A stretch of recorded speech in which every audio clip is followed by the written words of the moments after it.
라는 말씀은 베드로전서 우리 1장 11절 12절 우리 두 구절 우리 함께 한 목소리를 읽도록 하겠습니다. 베드로전서 2장 11절 12절 말씀입니다. 베드로전서 2장 11절 12절 말씀입니다. 제가 가진 성경으로 신약 379페이지에 있습니다. 베드로전서 2장 11절 12절 말씀 우리 함께 한 목소리로 우리 천천히 함께 읽도록 하겠습니다. 사랑하는 자들아, 거류민과 나그네 같은 너희를 권하노니 영혼을 거슬러 싸우는 육체의 정욕을 제어하라. 너희가 이방인 중에서 행실을 선하게 가져 너희를 악행한다고 비방하는 자들로 하여금 너희 선한 일을 보고 오시는 날에 하나님께 영광을 돌리게 하려 함이라. 아멘. 저희가 읽은 오늘 베드로전서 이 본문 말씀은 바울 서신도 마찬가지지만 대부분의 그 서신들, 그 일반 서신도 포함되어집니다. 서신서, 이 편지 형식의 이 글들을 읽다 보면 크게 두 부분으로 나뉘어지는 것을 알 수 있습니다. 특별히 이 사도 바울의 이 서신에 극명하게 그것들이 나타나는데, 앞부분의 사도 바울은 이 신앙적인, 이 신학적인 원리들에 대해서 저희들에게 가르칩니다. 그런 다음에 이 후반부에 가서는 이 원리들을 가지고 그러면 구체적으로 우리가 어떻게 살아야 되는가, 실천과 이 적용의 말씀들을 해주고 있습니다. 오늘 읽은 이 베드로전서도 동일합니다.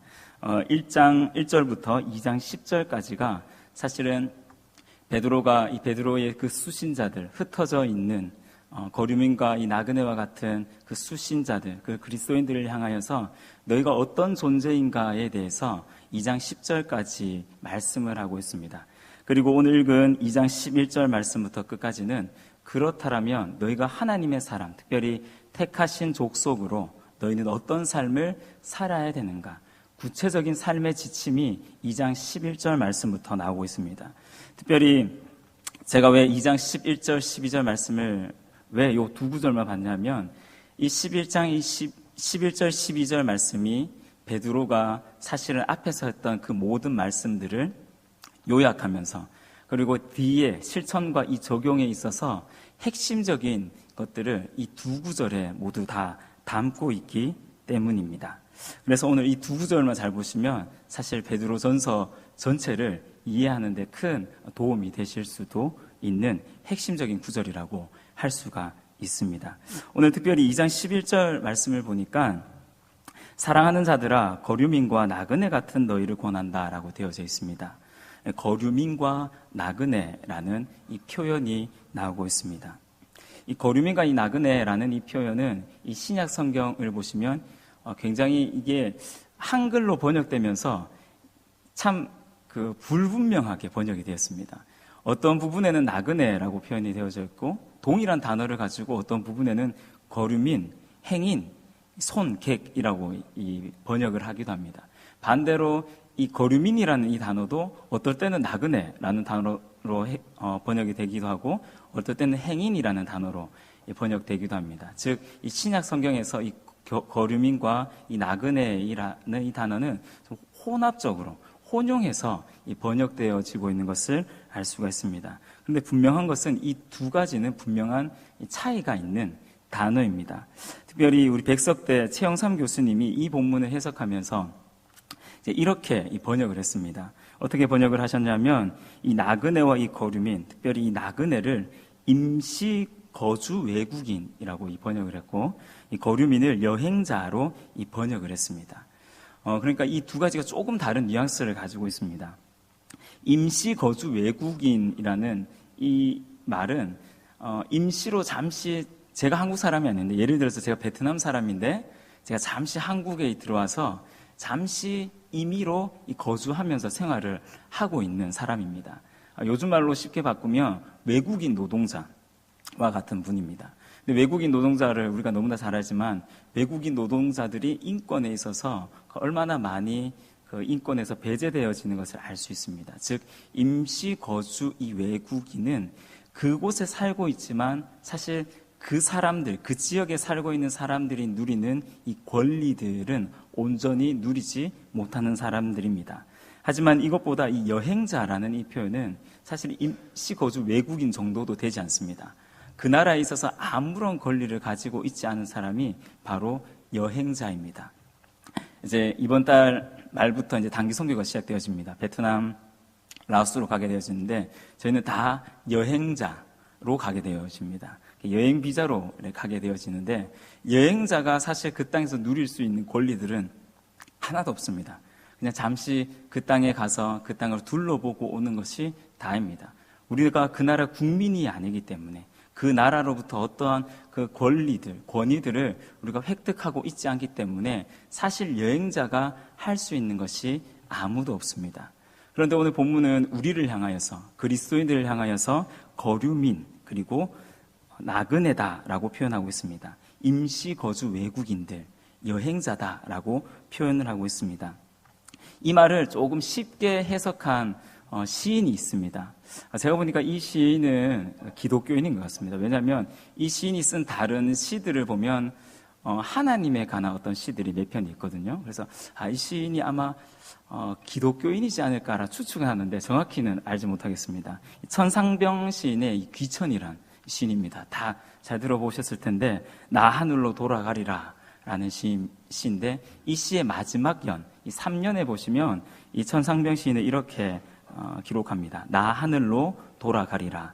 아름다운 이 세상 소풍 끝내는 날 가서 아름다웠다고 말하리라 라고 이 시를 마칩니다. 이 시에 보면 이 시인이 이 세상에서의 삶을 어떻게 표현하냐면 소풍이다 라고 표현합니다. 소풍은 말 그대로 잠시 야외에 갔다가 돌아오는 것이 소풍입니다. 소풍 간 곳에서 눌러앉고 사는 사람들은 없습니다.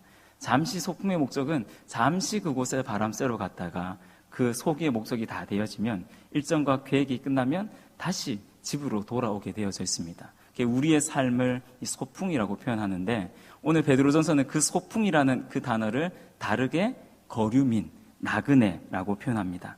이 두 단어가 가진 이 동일한 의미가 하나 있는데 그것이 무엇이냐면 이 그리스도인들은 이 세상에 일시적으로 거주하는 사람이다라는 겁니다. 즉 하늘에 속한 사람으로 이 진정한 이 본향은 천국에 두고 이 땅을 잠시 살아가는 사람들이다라는 의미입니다. 창세기 23장 4절을 보시면 아브라함도 자기 자신에 대해서 이렇게 고백합니다. 나는 당신들 중에 나그네요 거류하는 자이니 당신들 중에서 내게 매장할 소유지를 주어 내가 나의 죽은 자를 내 앞에서 내어다가 장사하게 하시오라고 말합니다.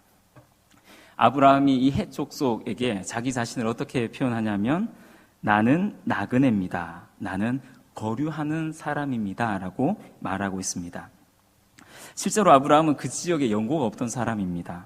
외국인과 다름없던 사람이었습니다. 그런데 하나님께서 그를 가나안 땅으로 부르셨고 현재 지금 아브라함은 그곳에 살고 있습니다. 지금은 나름대로 그곳에서 잘 정착하여 살고 있습니다.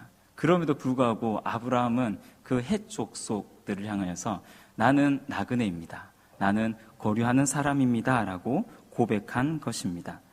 사실 이렇게 이 고백한 이유는 아브라함은 나는 잠시 이곳에 살고 있는 자입니다. 라는 의미를 내포하고 있습니다.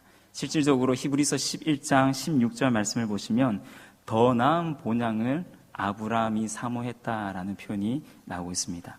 빌립보서 3장에서도 바울은 우리의 시민권은 하늘에 있다라고 표현합니다. 비록 우리는 지금 이 땅에 살고 있지만 항상 천국을 소망하며 살아가는 자들입니다. 이 땅에 얽매이지 않고 현재의 삶에 연연하며 살아가는 자들이 아닙니다.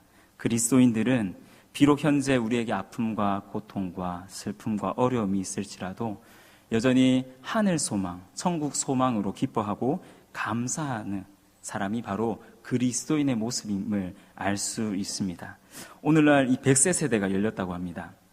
아무리 100살까지 우리가 다 채우고 산다 하더라도 이 영원의 관점에서 볼 때 이 100년이라는 이 시간은 아주 짧은 시간에 불과합니다. 이 땅의 삶이 우리가 영원할 것 같지만 이 땅에서의 삶은 반드시 끝이 있습니다. 그래서 이 땅에서 우리의 정체성은 바로 거류민이고 나그네인 것입니다. 임시, 특별히 짧은 시간, 잠시 이 땅에 머무는 사람들입니다. 잠시 이 땅에 머무른다라고 해서 우리가 이 세상을, 우리의 삶을 마음대로 살라는 뜻은 아닙니다. 아무렇게 헛되게 살다가 이 짧은 시간을 마무리하고 이 영혼의 시간들을 누리라라는 뜻은 아닙니다. 오히려 짧은 시간이기 때문에 우리는 우리에게 주어진 이 시간들을 더 귀하게 보내야 될 줄로 믿습니다. 왜냐하면 우리를 이 땅에 왜 태어나게 하셨는지, 그 하나님의 그 부르심들, 그 사명을 가지고 우리는 살아가야 될 존재들인 줄 믿습니다. 분명한 정체성, 그리고 분명한 목적을 가진 사람들이 바로 거류민과 나그네다라고 오늘 본문은 말씀하고 있습니다. 이런 거류민과 나그네들을 향하여서 오늘 11절과 12절에서는 두 가지로 우리에게 당부하고 부탁하고 있습니다. 먼저는 육체의 정욕을 제어하라라는 것입니다. 거류인과 이 나그네와 같은 우리가 이 땅에서 어떻게 살아가야 되는가? 바로 육체의 정욕을 제어하며 살아가야 된다라는 겁니다. 11절 말씀을 함께 보겠습니다. 사랑하는 자들아, 거류민과 나그네 같은 너희를 권하노니 영혼을 거슬러 싸우는 육체의 정욕을 제어하라. 베드로는 이 베드로전서 수신자들인 이 각지로 흩어져 살아가고 있는 이 거류민과 나그네와 같은 성도들을 향하여서 오늘 본문을 11절을 보니까 사랑하는 자들아라고 부르고 있습니다. 이 사랑한다라는 이 말은 너희가 이미 주 안에서 나와 하나가 되었다라는 뜻입니다. 그러니까 지금 흩어져 있는 이 성도들, 어쩌면 베드로가 한 번도 만나보지 못한 성도들일 수 있습니다. 하지만 그 성도들을 향하여서, 그리스도인들을 향하여서 오늘 베드로는 사랑하는 자들아라고 표현하면서 당신들과 나는 주 안에서 한 가족입니다 라는 것을 사실은 표현하고 있는 것입니다. 부드러운 말투로 이 베드로가 지금 흩어져 있는 그리스도인들을 부르고 있습니다. 그런데 사랑하는 자들아 라고 부드러운 음성으로 부른 것 같은데 그 뒤에 이어지는 말들은 결코 부드러운 말이 아닙니다. 오늘 11절 말씀에 너희를 권하노니 라는 표현이 있습니다. 여기서 이 권한다 라는 이 말은 헬라 원어를 보면 이 굉장히 강한 어감을 내포하고 있는 단어입니다. 즉 베드로가 지금 강력하게 촉구하고 호소하고 있는 것입니다. 사랑하는 성도님들이라고 불러놓고 갑자기 어조를 바꿔서 강력하게 강한 어조로 지금 그리스도인들에게 부탁하고 있습니다. 그 첫 번째 부탁이 바로 육체의 정욕을 제어하는 것입니다. 육체의 정욕, 이 육체라는 것은 특별히 오늘 11절 말씀을 보니까 영혼을 거스려 싸우는 것이라고 표현합니다. 즉, 이 육체는 바로 영혼을 거슬러 싸우는 것입니다. 즉, 영혼을 좀먹는 것입니다. 영적인 것과 반대되는 것으로 영적인 것을 무너뜨리는 것이 바로 육체의 정욕이다라고 오늘 11절은 말씀하고 있습니다. 실제로 갈라디아서 5장 17절 말씀을 보시면 이 육체의 소욕과 이 성령, 이 영적인 것을 정반대의 개념으로 설명하는 것을 알 수 있습니다. 육체의 소욕은 성령을 거스리고 성령은 육체를 거스르나니 이 둘이 서로 대적함으로 너희가 원하는 것을 하지 못하게 하려 함이라라고 말하고 있습니다. 갈라디아서 5장은처럼 성령과 육체를 서로 대조합니다. 육체와 영혼을 대조하며 설명하고 있습니다. 자, 그렇다면 이 정욕이라는 것은 무엇일까요? 이 정욕이라는 것은 우리 마음에서부터 나오는 모든 이 죄악된 습성들을 정욕이라고 할 수 있습니다. 다른 말로 표현하면 우리가 하고 싶은 우리 육체를 가진 인간, 죄 많은 인간이 하고자 하는 그 모든 것이 바로 정욕이라고 볼 수가 있습니다. 그런데 오늘 우리 한글 성경에는 빠져 있는데 이 원어 성경을 보시면 이 무엇이든지라는 단어가 오늘 본문에 포함되어져 있습니다. 즉, 이 무엇이든지 모든 것이 무엇이든지 이것이 육체의 정욕이 될 수 있다.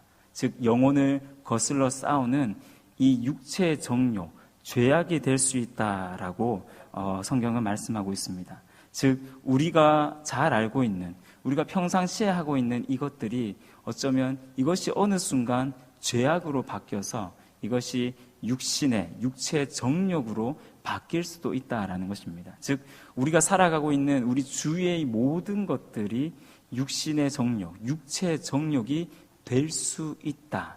죄가 될 수 있는 여지를 가지고 있다라는 것을 오늘 본문은 말씀해 주고 있습니다. 그렇다면 구체적으로 무엇이 육체의 정욕일까요? 사실 제가 말씀드렸지만 우리의 정욕, 우리의 죄악이라는 것은 몇 가지로 사실은 나열되어질 수가 없습니다. 우리 주위에 있는 모든 것이 죄가 될 수 있습니다. 분명히 지금은 우리에게 유익하고 선한 것이었는데 어느 순간 이것이 변하여서 우리에게 죄가 될 수도 있고 우리에게 유혹이 될 수도 있다라는 것입니다.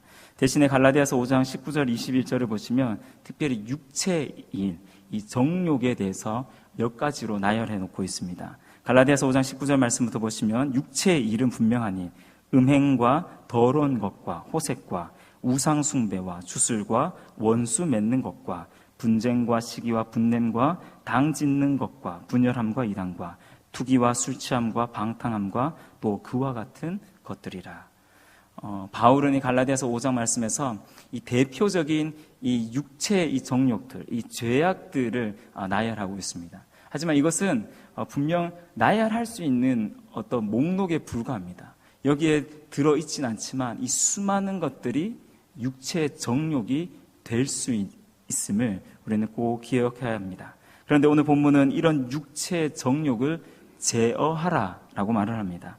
한글 성경을 보시면 제어한다라는 이 말이 마치 우리가 이 죄악을 컨트롤할 수 있는, 너희가 이 죄악을 컨트롤해야 된다라는 의미로 어떤 뉘앙스를 보여주고 있습니다. 하지만 우리가 잘 알듯이 우리가 죄를 스스로 조절할 수 있는 존재들이 아닙니다. 오히려 죄가 우리를 조종하려고 합니다. 오늘 본문에서 이 제어하라라는 이 단어는 원어를 보시면 멀리하라, 피하라라는 단어입니다. 즉 우리가 이 죄를 어떻게 하는 것이 아니라 이 죄에 대해서, 육체의 정욕에 대해서 너희는 멀리 떨어져라, 이 모든 죄악으로부터 피하라라고 가르치고 있습니다. 고린도전서 6장과 이 10장 말씀을 보시면 이 당시 이 1세기 이 그리스도인들이 살아가던 이 당시 이 시대의 가장 대표적인 이 죄악들이 나옵니다. 그것이 무엇이냐면 음행과 우상 숭배입니다. 사실 음행과 우상 숭배는 별개의 것이 아니라 이 당시 1세기 똑같은 죄악입니다. 왜냐하면 우상 숭배를 하면 자연스럽게 음행을 저지르게 되어져 있습니다. 이 두 개는 별개의 것이 아니라 같이 이루어지는 죄악입니다. 대표적인 죄악인데 이 죄악에 대해서 바울은 고린도전서 6장과 10장 말씀을 보시면 음행을 피하라, 우상 숭배를 피하라 라고 말하고 있습니다.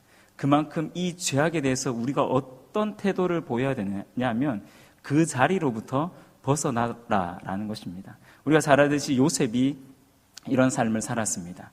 죄악을 저지를 수 있는 그 자리를 속히 떠나버렸습니다. 그래서 죄를 짓지 않게 된 것입니다. 오늘날도 마찬가지입니다. 우리가 죄의 자리에 머물러 있으면 그만큼 죄를 지을 확률이 훨씬 높습니다. 죄를 어떻게 하면 줄일 수 있는가? 죄를 어떻게 하면 멀리할 수 있는가? 그것은 죄의 자리에 서지 않는 것입니다. 죄인의 자리에 서지 않는 것입니다. 그럴 때 우리는 육체의 정욕으로부터 멀어질 수가 있습니다. 하지만 오늘 본문 말씀은 단순히 우리가 그런 죄악으로부터 멀어져라, 피하라 라는 것만을 가르치지 않습니다. 신약 성경 전체를 바라볼 때 사실 오늘 이 제어하라 라는 이 말씀을 통해서 우리에게 궁극적으로 하시고자 하시는 그 말씀은 바로 죄를 버려버려 라는 것입니다.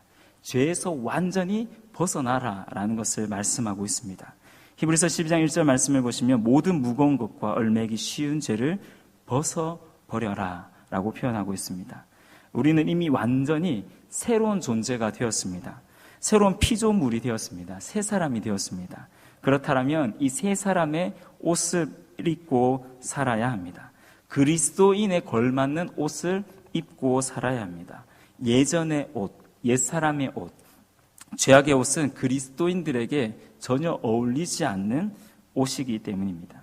그렇기 때문에 모든 죄악들을 우리는 단순히 피하는 정도가 아니라 이제 벗어버려야 합니다. 죄에 대해서 죽고 의에 대해서 살아나는 삶을 살아가야 되는 것입니다. 베드로전서 1장 15절에서 사실 이미 그리스도인들에게 베드로가 이렇게 촉구하고 있습니다. 1장 15절 말씀을 보시면 오직 너희를 부르신 거룩한 이처럼 너희도 모든 행실에 거룩한 자가 되라. 우리를 부르신 거룩하신 하나님이 우리를 또한 거룩하게 불러주셨습니다. 그렇다면 우리가 어떤 삶을 살아야 되는가? 거류민과 나그네 같은 우리 존재, 우리 그리스도인들은 이 땅에서 가장 먼저 거룩한 삶, 특별히 오늘 말씀처럼 육체의 정욕을 버리며 살아가는 삶을 살아야 될 줄로 믿습니다. 저와 우리 모든 성도님들을 주님께서 불러주셨습니다. 그렇다면 우리는 얼마나 우리의 삶 속에서 육체의 정욕을 벗어버리는, 제어하는 삶을 살고 있는지 돌아보시길 바랍니다. 그래서 죄의 자리로부터 완전히 벗어나 하나님의 자리에 설 수 있는 저와 우리 모든 성도님들 되시길 축복합니다. 거류민과 나그네 같은 그리스도인들이 또 이 세상을 어떻게 살아가야 되는가? 두 번째로 보시면 행실을 선하게 가져라 라고 말씀합니다. 12절 말씀을 함께 보겠습니다. 너희가 이방인 중에서 행실을 선하게 가져 너희를 악행한다고 비방하는 자들로 하여금 너희 선한 일을 보고 오시는 날에 하나님께 영광을 돌리게 하려 함이라 라고 말씀합니다. 이 선한 행실, 특별히 이 행실이라는 것은 이 삶의 양식입니다. 삶의 어떤 양식입니다. 즉 삶의 습관을 말합니다. 즉 우리는 어떤 습관을 가지고 살아가야 하는가? 오늘 본문 말씀을 보시면 바로 선한 행실입니다. 선한 일을 행하며 살아가라는 것입니다. 자, 그러면 이 선이 무엇인가를 알아야 됩니다. 무엇이 선이겠습니까? 무엇이 가장 선한 것이겠습니까? 그것은 바로 하나님 자신이 가장 선한 분이십니다. 뿐만 아니라 하나님의 뜻을 드러내는 것이 바로 이 선한 일을 행하는 것입니다. 앞에서 11절 말씀처럼 내 욕심, 내 욕망대로 살아가는 것이 아니라 하나님의 마음과 하나님의 생각과 하나님의 뜻대로 살아가는 것이 바로 진정한 선한 삶입니다. 특별히 이 선한 행실을 오늘 12절 말씀을 보니까 누구에게 이 선한 행실을 베풀어야 되는가? 오늘 12절 말씀을 보시면 이방인 중에서라고 말합니다. 이방인 중에서 행실을 선하게 가져라 라고 말합니다. 이방인이란 것은 불신자를 의미합니다. 이 당시 그리스도인들이 아닌 모든 사람들, 즉 예수님을 알지 못하는 사람들, 예수님을 믿지 않는 모든 사람들, 이 사람들에게 선한 행실을 베풀어라 라고 말씀하고 있습니다. 그런데 문제는 이 사람들이, 이방인들이 단순히 예수님만 안 믿는 사람들이 아닙니다. 예수님을 모르는 사람들이 아닙니다. 오늘 12절 말씀을 자세히 보시면 너희를 악행한다고 비방하는 자들입니다. 즉 이들은 단순히 믿지 않는 것을 넘어서 지금 그리스도인들을 핍박하고 있는 자들입니다. 그 핍박의 내용도 무엇이냐면 바로 너희가 악행을 저지르고 있다라고 핍박하고 있습니다. 그리스도인들을 향하여 비방하는 이 사람들을 향하여서 왜 자신들과 이 다른 이 삶을 살아가고 있는 이 그리스도인들을 향하여서 지금 그 당시 살고 있는 그 사람들은 그리스도인들을 핍박하고 조롱합니다. 그 핍박의 내용도 너희가 죄를 저지르고 있다라는 것입니다. 그리스도인들을 향하여서 너희가 죄인이다, 너희가 악행을 행한다라고 오히려 그리스도인들을 지금 핍박하고 있습니다. 앞에 설명드렸지만 그 당시 1세기 이 전반적인 문화가 바로 우상숭배의 문화입니다. 황제 숭배 뿐만 아니라 잡다한 우상들을 숭배하고 있던 시대가 그 당시 1세기의 모습입니다. 이 우상숭배와 같이 음행이 뒤따라옵니다. 수많은 죄악들이 그 당시에 행해졌습니다. 그런데 정말 정작 죄를 저지르는 그 사람들이 죄를 짓지 않는 그리스도인들을 향하여서 너희가 악행하다라고 핍박하고 있고 정죄하고 있습니다. 그 이유는 그리스도인들이 그들과 다른 모습으로 살아갔기 때문입니다. 우상숭배하며 황제숭배를 하며 음행하고 있는 죄악을 저지르는 그 사람들을 향하여서 그리스도인들이 너희가 죄를 저지르고 있다라고 말했기 때문입니다. 그런 말들이, 그런 죄에 대한 지적들이 그 당시 예수님을 믿지 않는 사람들에게는 받아들일 수 없는 것입니다. 왜냐하면 다수가 그렇게 살고 있기 때문입니다. 오히려 소수의 너희가 전혀 다른 모습으로 살아가면서 다수의 사람들을 지금 정죄하는 것이 그 당시 사람들의 눈에서는 달갑게 여겨지지 않았던 것입니다. 그래서 그 당시 사람들은 오히려 그리스도인들을 향하여서 핍박한 것입니다. 베드로전서가 기록되고 난 이후 문서에서 발견되었지만 이 당시 로마 사람들, 그 당시 사람들이 그리스도인들을 어떻게 핍박했냐면 그리스도인들은 근친상간하는 사람들이다 라고 핍박했습니다. 왜냐하면 교회에 오면 다 형제 자매라고 부르거든요. 형제님, 자매님이라고 불렀습니다. 그래서 예수 믿지 않는 사람들은 그런 모습을 보면서 저 사람들은, 저 족속들, 저 교회 다니는 저 사람들은 근친상간하는 사람들이다 라고 말했습니다. 또 믿지 않는 사람들은 이 믿는 사람들을 향하여서 인육을 먹는 공동체다라고 핍박했습니다. 왜냐하면 그 당시 그리스도인들이 모여서 성찬을 나누면서 이것이 그리스도의 몸이다, 그리스도의 피다라고 이야기했기 때문입니다. 이것을 믿지 않는 사람들이 보면서 저 그리스도인이라는 저 사람들은 사람의 피를 먹고 사람의 살을 먹는 사람들이다라고 핍박을 했습니다. 다양한 이유를 들어서 그리스도인들을 핍박하였습니다. 그런데 이런 핍박하는 자들을 향하여서 오늘 베드로는 기록합니다. 그들에게 선한 행실을 먼저 실천해라 라고 말씀하고 있습니다. 베드로전서를 보시면 이런 표현이 계속해서 나옵니다. 3장 17절을 보시면 선을 행함으로 고난받는 것이 하나님의 뜻일진데 악을 행함으로 고난받는 것보다 낫다. 즉 너희가 계속해서 선을 행함으로 고난을 받는 것이 너희가 악을 행하며 고난받는 것보다 훨씬 낫다. 내가 이런 핍박을 받지만 너희는 계속해서 그들에게 선을 행하라 라고 베드로는 반복해서 말을 하고 있습니다. 지금 이 베드로 전서의 이 수신자들은 이 선을 위해서 고난을 받고 있습니다. 핍박하는 자들을 향하여서 그들은 선을 실천하고 있습니다. 마치 예수님께서 산상수훈에서 말씀하셨던 것처럼 너희 원수를 사랑하며 너희를 박해하는 자를 위해서 기도하라 라는 이 말씀을 지금 베드로전서 이 수신자의 성도들, 그리스도인들은 철저히 실천하고 있는 것입니다.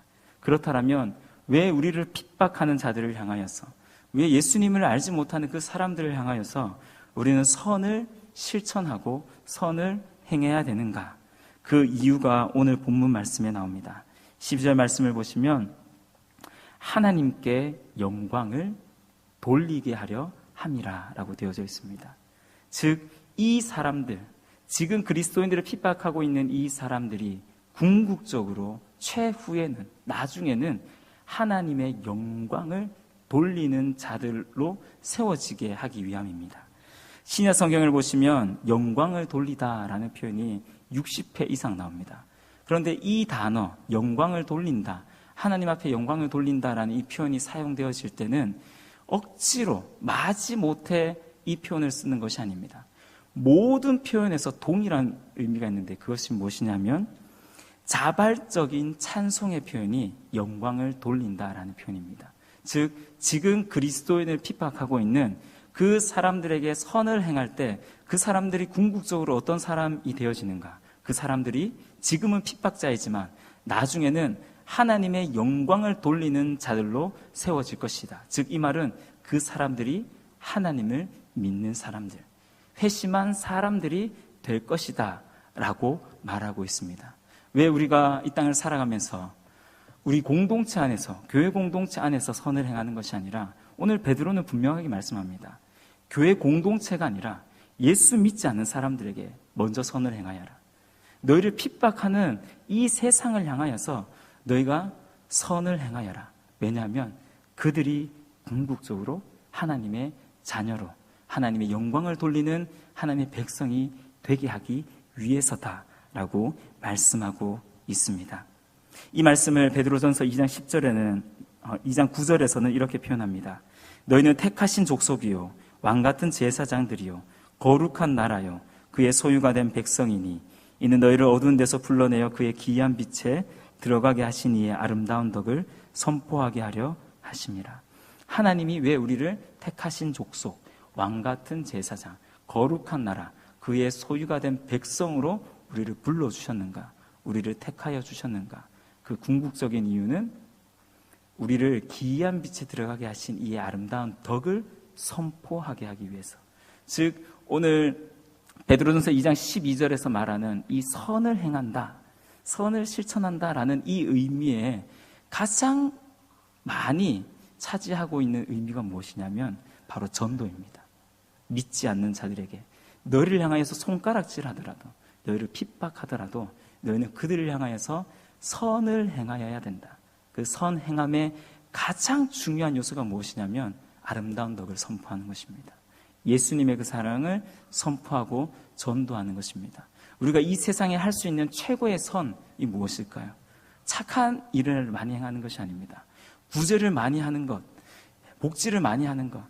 복지 구제는 교회보다 세상 단체가 훨씬 더 잘하고 있습니다. 훨씬 더 많이 하고 있습니다. 교회가 이 세상을 향하여서 진정으로 행해야 될 이 참된 선은 무엇인가? 그것은 복음을 증거하는 것입니다. 예수님을 증거하는 것입니다. 선을 행함으로 궁극적으로 말미암아 예수님을 알지 못하는 이 사람들이 예수님을 아는 자들로, 하나님의 영광을 돌리는 자들로 세워지게 하기 위함입니다. 오늘 말씀을 다시 한번 정리해 보면 하나님께서 우리를 거류민과 나그네와 같은 존재로 불러주셨습니다. 즉 이 땅에 소망을 두고 살아가는 자들이 아니라 하늘에 소망을 두고 살아가는 자들로 우리를 불러주셨습니다. 그렇다면 우리는 어떤 삶을 살아야 되는가? 우리 가운데 육체의 정욕을 제어하는, 육체의 정욕을 벗어버리는 삶을 살아야 됩니다. 뿐만 아니라 우리는 선한 행실을 실천하는 삶을 살아야 될 줄로 믿습니다. 그런데 오늘 이 본문 말씀, 정욕을 제어하라, 그리고 이방인 중에서 행실을 선하게 가져라, 제어하라, 가져라 라는 이 표현은 모두 현재 시제로 사용되어지고 있습니다. 즉 이 말은 너희가 계속해서 육체의 정욕을 제어해야 된다, 육체의 정욕에서 벗어나야 된다라고 강조합니다. 동일하게 너희가 계속해서 선한 행실을 실천해야 된다라는 것을 강조하고 있습니다. 매일매일 우리의 삶이 육체의 정욕으로부터 벗어나는 삶, 매일매일 우리의 삶이 하나님의 선을 실천하는 삶이 되어야 된다라는 것을 강조하고 있습니다.